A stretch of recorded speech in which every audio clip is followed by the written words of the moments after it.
ನಾವು ಕಾರ್ಯಕರ್ತರಿದ್ದೀವಿ. ಎಲ್ಲ ನೌಕರರು ಇವತ್ತು ಸಾಮೂಹಿಕವಾಗಿ ಒಂದು ಪಾದಯಾತ್ರೆಯನ್ನು ನಾವು ಇಲ್ಲಿಂದ ಸ್ಟಾರ್ಟ್ ಮಾಡ್ತೀವಿ. ಯಾವುದೇ ಮಳೆ ಬರಲಿ, ಯಾವುದೇ ಇದಾಗಲಿ, ನಾವು ಪಾದಯಾತ್ರೆಯಿಂದ ಹಿಂದೆ ಸರಿಯೋದಿಲ್ಲ. ಸರ್ಕಾರಿ ಕೂಡ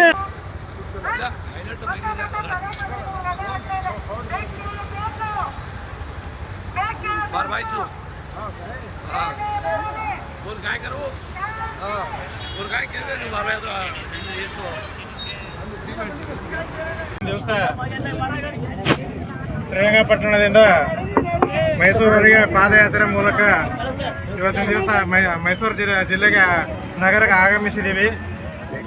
ಈ ಹೋರಾಟದ ಮೂಲಕ, ಈ ಪಾದಯಾತ್ರೆ ಮೂಲಕ ಸರ್ಕಾರಕ್ಕೆ ಮನವಿ ಮಾಡೋದೇನೆಂದರೆ, ಈಗಾಗಲೇ ನಾವು 17 ವರ್ಷದಿಂದ ನಿರಂತರವಾಗಿ ಪ್ರತಿಭಟನೆ ಮತ್ತು ಹೋರಾಟ ಮಾಡುವ ಮೂಲಕ ನಮ್ಮ ಆಳುವ ಸರ್ಕಾರದ ಗಮನ ಸೆಳೆಯಲಿಕ್ಕೆ ಪ್ರಯತ್ನ ಪಟ್ಟಿದ್ದೀವಿ.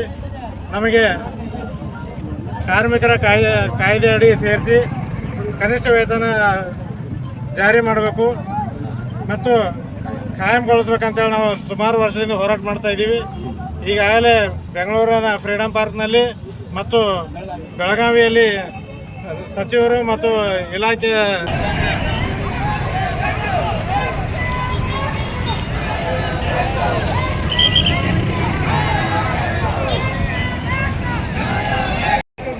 ಅದು ಕೇವಲ ಅರಣ್ಯ ನಗರವಾಗಿದೆ. ನಮ್ಮ ಮೀಡಿಯಾ ಮೂಲಕ ಎಲ್ಲ ಸರ್ಕಾರಗಳಿಗೆ ನಾವು ಇವತ್ತು ಎಚ್ಚರಿಕೆ ಕೊಡ್ತೀವಿ ಅಂತಂದರೆ, ಇವತ್ತು ರಾಜ್ಯದ ಪ್ರತಿಯೊಬ್ಬ ಕಾರ್ಯಕರ್ತರು, ಪ್ರತಿಯೊಬ್ಬ ಇವರು ಕೂಡ ಯಾವುದೋ ಇಲಾಖೆಗಳಲ್ಲಿ ಕೆಲಸ ಮಾಡ್ತಾರಂಥ ನೌಕರರಿಗೆ ಇವತ್ತು ಕನಿಷ್ಠ ವೇತನ ಅಂತೇಳಿ ಮಾಡ್ತಾ ಇದ್ದೀರಾ ಮಾಡಿ. ಆದರೆ ವಿಕಲಚೇತನರಿಗೆ ಕೆಲಸ ಮಾಡ್ತಿರೋವಂಥದ್ದು ಈ ನಮ್ಮ ರಾಜ್ಯ ಸರ್ಕಾರದಲ್ಲಿ ಕೆಲಸ ಕೊಟ್ಟಿದ್ದೀರಿ.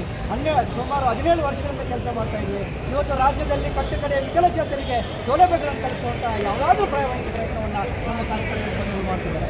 ಆದರೆ ಇವತ್ತು 60 ವರ್ಷಕ್ಕೆ ನಮಗೆ ನಿವೃತ್ತಿ ವೇತನವನ್ನು ಗೊತ್ತುಪಡಿಸಿದ್ದಾರೆ. 60 ವರ್ಷ ಬಂದ್ಬಿಟ್ಟಿದೆ. ಈಗಿನ ಬೆಲೆ ಏರಿಕೆಯಲ್ಲಿ ಮತ್ತು ಈಗಿನ ದಿನಮಾನಗಳಲ್ಲಿ ನಾವು ಈ 9,000ದಲ್ಲಿ ಬದುಕೋದು ತುಂಬ ದುಸ್ತರವಾಗಿದೆ. ಈ ಮನೆ ಬಾಡಿಗೆ ಕಟ್ಟಬೇಕು, ಮಕ್ಕಳನ್ನ ಓದಿಸ್ಬೇಕು, ಬಟ್ಟೆ ಬರೀ ಸಂಸಾರ, ಈಗಿನ ರೇಷನ್, ಗ್ಯಾಸ್, ಮನೆ ಬಾಡಿಗೆ, ಲೈಟ್ ಬಿಲ್ಲು, ಇನ್ನಿತರ ಖರ್ಚು ವೆಚ್ಚಗಳು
ಜಿಲ್ಲೆಯಲ್ಲಿ ಜಿಲ್ಲಾಧಿಕಾರಿಗಳು ಮತ್ತು ಜಿಲ್ಲಾಡಳಿತ ಮುಖ್ಯಮಂತ್ರಿಗಳನ್ನು ಭೇಟಿ ಮಾಡಿಸಲು ಕರ್ಕೊಂಡು ಹೋಗಿದ್ದರು.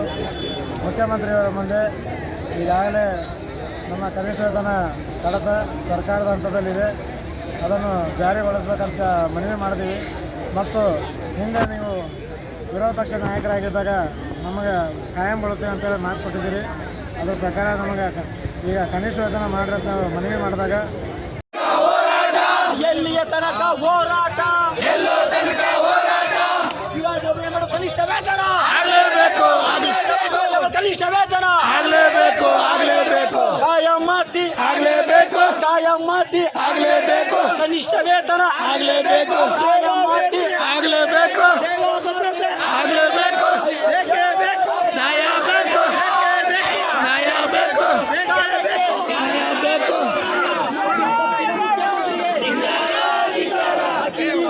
ಮುಖ್ಯಮಂತ್ರಿಗೆ ಧಿಕ್ಕಾರ, ಧಿಕ್ಕಾರ, ಸರ್ಕಾರಕ್ಕೆ, ಮುಖ್ಯಮಂತ್ರಿಗೆ ಧಿಕ್ಕಾರ, ಧಿಕ್ಕಾರ, ಅಗತ್ಯವಿರಲಿ, ಬೇಕೇ ಬೇಕು, ನ್ಯಾಯ ಬೇಕು,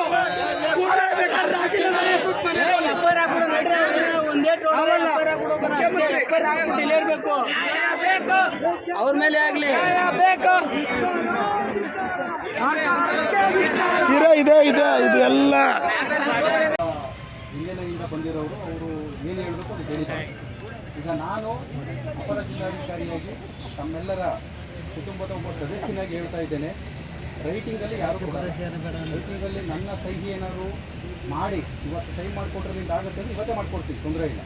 ಆದರೆ ಎಫ್ ಡಿನಲ್ಲಿ ಇದೆ, ಫೈನಾನ್ಸ್ ಡಿಪಾರ್ಟ್ಮೆಂಟ್ ವಿಧಾನಸೌಧದಲ್ಲಿ ಇರೋದನ್ನು ನಾನಿಲ್ಲಿ ಸೈನ್ ಮಾಡಿ ಕೊಡಲಿಕ್ಕೆ ಬರಲ್ಲ.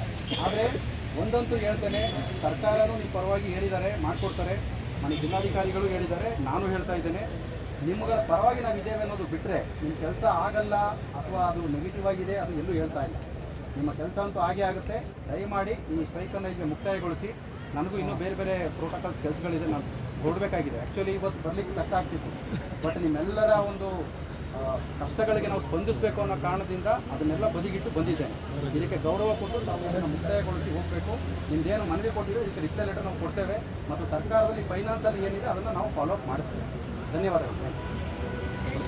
ಇವತ್ತು ಬೀದಿಲಿ ಬಿದ್ದಿ ನಿಮ್ಮ ಕ್ಷೇತ್ರದಲ್ಲಿ ಮೈಸೂರು ರಾಜ್ಯಕ್ಕೆ ಬಂದು ಏನು ಮೈಸೂರು ರಾಜ್ಯವನ್ನು ಆಳಿದಂತಹ ಅರಸು ರಾಜ್ಯ, ಆ ರಾಜ್ಯದಲ್ಲಿ ಬಂದು ನಿಮ್ಮ ಮನೆ ಬಾಗಿಲು ಬಂದು ಈ DC ಕಚೇರಿ ಮುಂದೆ ಜಿಲ್ಲಾಧಿಕಾರಿಗಳ ಮುಂದೆ ಇವತ್ತು ನಾವು ಪ್ರತಿಭಟನೆ ಮಾಡ್ತಾ ಇದ್ದೀವಿ ಅಂದ್ರೆ 21ನೇ ತಾರೀಕಿನಿಂದ ಇವತ್ತು ನಾಳೆ 27ನೇ ತಾರೀಕು, ಖಂಡಿತ 27 ಅಲ್ಲ, ಒಂದು ತಿಂಗಳಾದ್ರೂ ಸಹ ನಾವು ಎದುರೋಳಲ್ಲ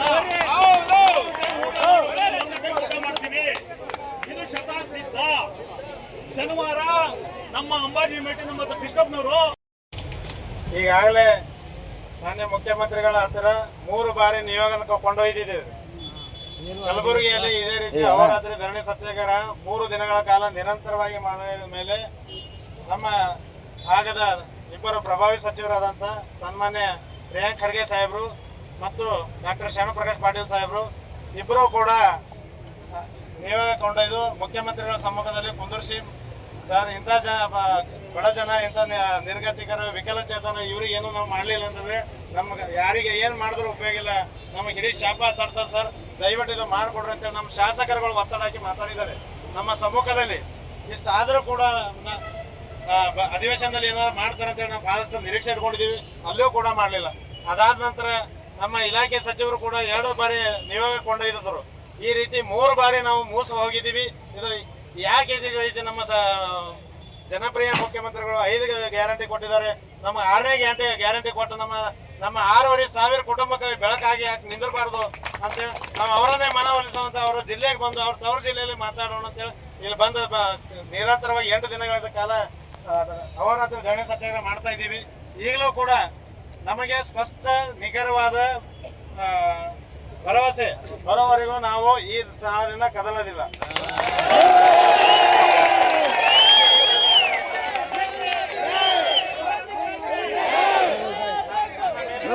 ಅಪಾರವಾದ ನಂಬಿಕೆ ಇಟ್ಕೊಂಡಿದ್ದೀವಿ. ನಾವು ದಯಮಾಡಿ ಆರ್ಥಿಕ ಇಲಾಖೆಯಲ್ಲಿ ಸಮಸ್ಯೆ, ವಿಕಲಚೇತನ ಮಹಿಳಾ ಮತ್ತು ಮಕ್ಕಳ ಕಲ್ಯಾಣ ಇಲಾಖೆಯ ಸಮಸ್ಯೆ, 3 ಇಲಾಖೆಗೆ ಸಂಬಂಧಪಡೋದ್ರಿಂದ ನಮ್ಮನ್ನು ಒಂದು ನಮ್ಮ ಸಮಿತಿಯ ಮುಖಂಡರ ನೇತೃತ್ವದ ಒಳಗೊಂಡಂತೆ CM ಅವರ ಅಧ್ಯಕ್ಷತೆಯಲ್ಲಿ ಒಂದು ಮೀಟಿಂಗ್ ವ್ಯವಸ್ಥೆ ಮಾಡಿ ಒಂದು ಅಧಿಕೃತ ಪತ್ರನ ಕೊಡಲಿಕ್ಕೆ ಆ ಡೇಟಿಗೆ ಪತ್ರ ಬಂದ ಮೇಲೆ ನಾವು ಈ ಧರಣಿ ಸತ್ಯಾಗ್ರಹ ವಾಪಸ್ ತಗೊಳ್ಳೋ ತಯಾರಿದ್ದೀವಿ ಅಂತ ಈ ಮೂಲಕ ಸರ್ಕಾರಕ್ಕೆ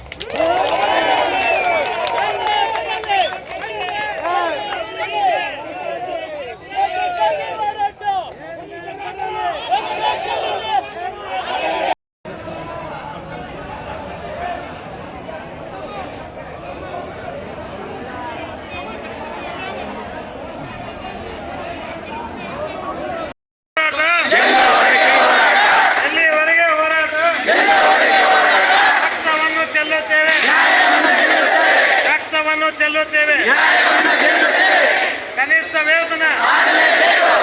ವೇತನ ಆಯಾ ಮಾತೆ ನಮ್ಮ ಕೂಗು ಕೇಳದ ಸರ್ಕಾರಕ್ಕೆ ನಮ್ಮ ಗೋಳು ಕೇಳದ ಸರ್ಕಾರಕ್ಕೆ ನಮ್ಮ ಜೊತೆ ಬಂಡತನಕ್ಕೆ ಬಿದ್ದ ಸರ್ಕಾರಕ್ಕೆ